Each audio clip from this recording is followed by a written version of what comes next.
Hi, welcome to this week's episode of Get Out There. Today we've come about an hour from Perth and we're in the Mount Dale region.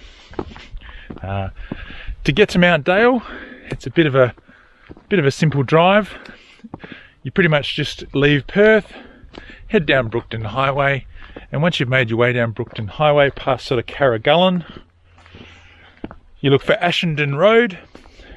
You head down Ashenden Road, which is going north from there, and then you take Dale Road, which is a few kilometres down the road on the right. You follow that road, and if you don't turn off it, you'll basically end up at the Mount Dale camp area.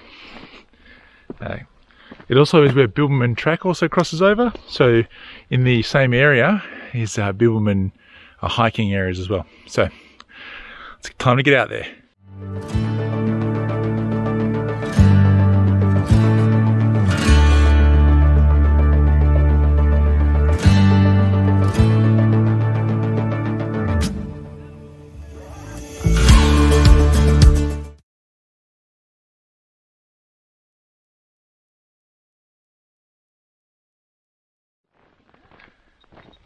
So Mount Dale, it's one of the highest points in the Darling Scarp, and from here, if I've got this history correct, was a fire lookout tower, I guess before they discovered fire sensitive satellite technology, and then now there's just a radio tower sort of behind me there. You can sort of see in the background there that just has communications and so on it. We just walked up around it.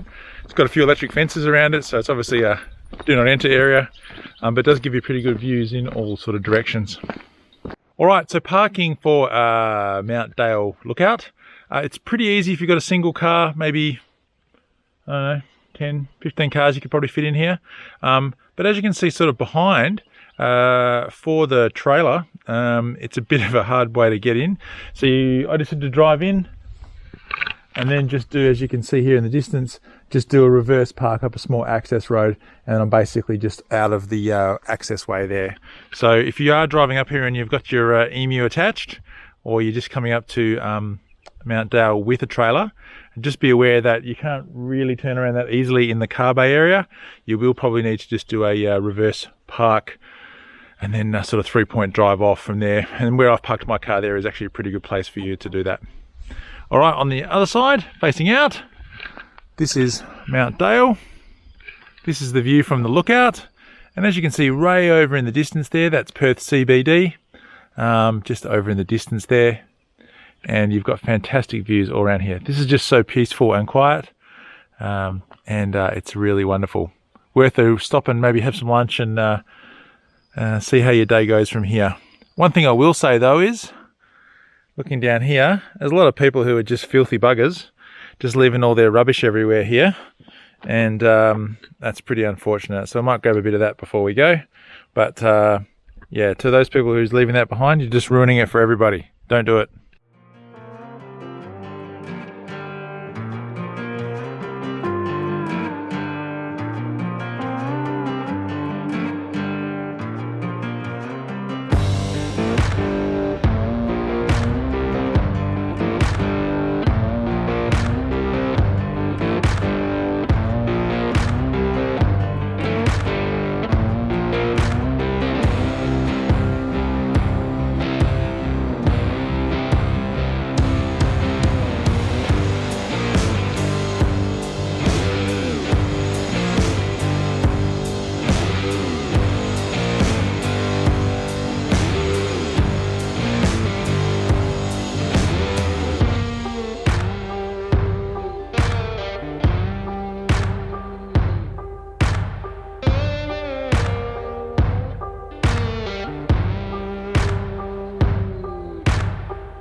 Hi, welcome back.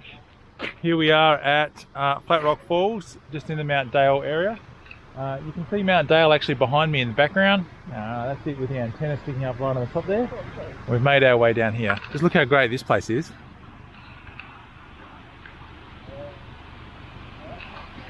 Now, what you will say is this is pretty awesome. With all this water here, this is actually a really great spot. This actually wouldn't be a bad campsite actually, if you just had to sort of pull up with like a couple of vehicles. But if you want a trailer, it's going to be a whole other issue. But yeah, pretty good spot all around. Flatrock Falls. Look, we're going to call this "We Did It So You Don't Have To." We've been driving around the Mount Dale area looking for some good camps and a bit of, you know, nice little action. But then we came across this little crest behind us, and then we came across this.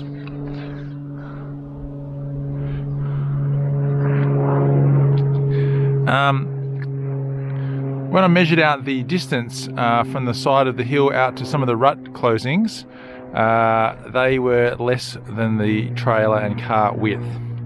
So I thought about hugging it to the left a little bit and seeing how it would go, but don't know how we're going to travel that. So I think it's safe to say in some parts of the Dale area, not easy for towing trailers, although we did get up this side of the hill okay.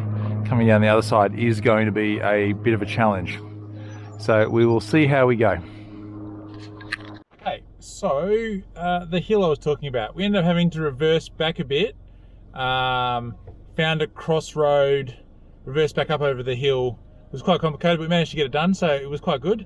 But here is the hill from the bottom side, once we worked out how to get around it, in the background here. Now I think that would be easily doable in a normal four-wheel drive without towing anything, but that is a very slippery, high risk bringing your trailer down the hill kind of move, so we didn't take that one on. But yeah, it was good to see it from this side, and actually pretty amazing we actually were able to get around to the other side of it.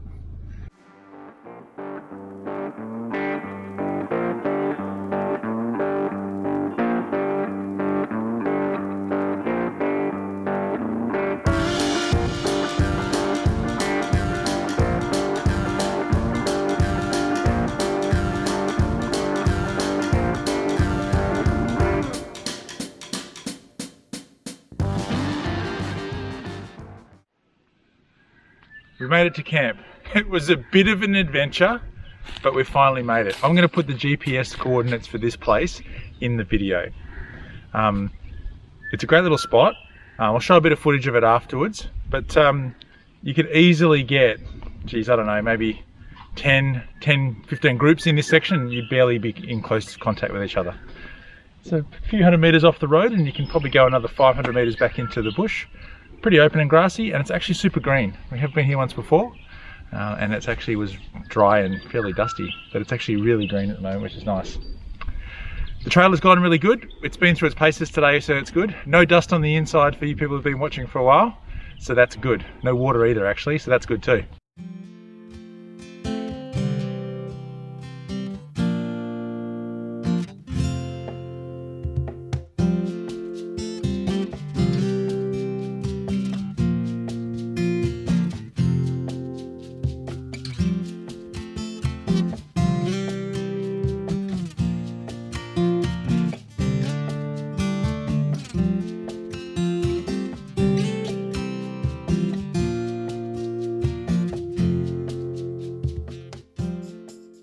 Addition to last week's video, that little silver dog you can see floating around there, that is Charlie the Wonder Dog. Come here, Charlie. She loves camping, she loves being outside, she's super well behaved. There is always the risk when you go camping around Perth that you're going to have baits and so on, but she's really doesn't go very far and she stays right by the camp, so we just do a bit of a check before she comes in. She loves it, but major hazards for small dogs when you go camping: number one, kangaroo poo that's fresh. They can't get enough of it. They'll either roll in it, eat it, or both. Charlie's already done the second of those things, so probably there's a good chance she's going to start rolling in it. So we'll just wait. The second thing is muddy puddles.